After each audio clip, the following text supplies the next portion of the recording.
एक जंगल में एक शेर रहता था। एक दिन वह सारे जंगल में शिकार के लिए भटकता रहा, किंतु कोई शिकार उसे न मिल सका। शेर भूख से व्याकुल हो रहा था और चाहता था कि कैसे भी करके उसे कोई शिकार मिले। तभी उसकी निगाह एक गुफा पर पड़ी। उसने सोचा कि गुफा में कोई न कोई जानवर जरूर होगा।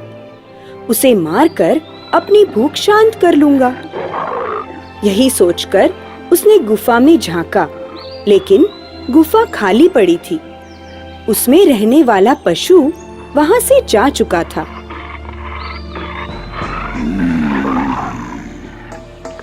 इस गुफा में कोई न कोई जानवर जरूर रहता है।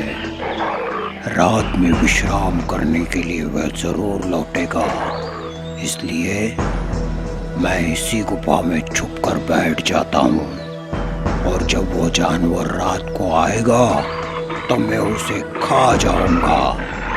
ऐसा सोचकर शेर गुफा में घुसकर बैठ गया। यह गुफा एक गीदड़ की थी।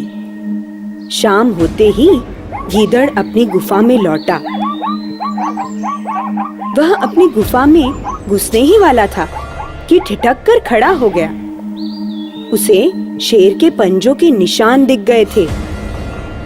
गीदड़ सोचने लगा कि शेर के गुफा में घुसने के तो निशान दिखाई दे रहे हैं, लेकिन उसके लौटने के निशान नहीं हैं। इसका मतलब है कि शेर अभी भी गुफा के अंदर बैठा मेरे लौटने का इंतजार कर रहा है। गीदड़ की बुद्धि बहुत तेज थी।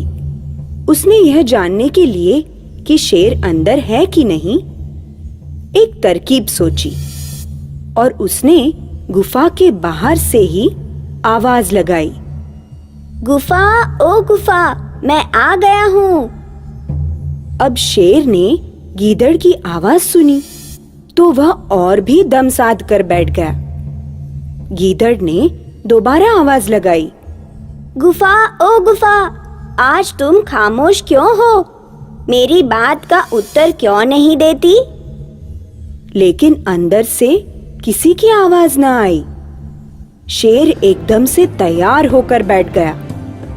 अरे, आज तो लगता है कि मेरी गुफा मुझसे नाराज हो गई है।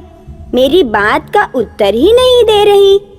गीदड़ ने जैसे शेर को सुनाते हुए कहा, सुनो गुफा, यदि इस बार भी तुमने कोई जवाब नहीं दिया तो यह स्थान छोड़कर मैं हमेशा के लिए चला जाऊंगा और कोई नई गुफा खोज लूंगा।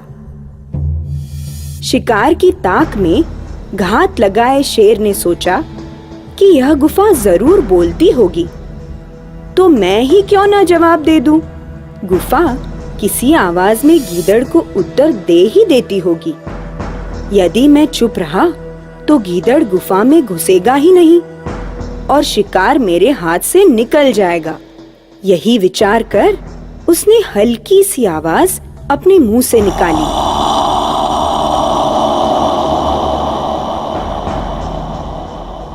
लेकिन शेर की हल्की सी आवाज ही गुफा में प्रतिध्वनित होकर जोरों से गूंजने लगी।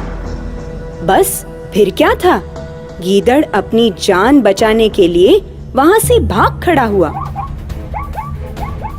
और भागते भागते उसने सोचा, यह अच्छा ही हुआ जो गुफा के बोलने वाली तरकीब मुझे सूझ गई, नहीं तो आज शेर जरूर मुझे चीर फाड़ कर खा जाता। तो बच्चों, इस कहानी से हमें शिक्षा मिलती है कि छोटी सी समझदारी जान बचाए हमारी।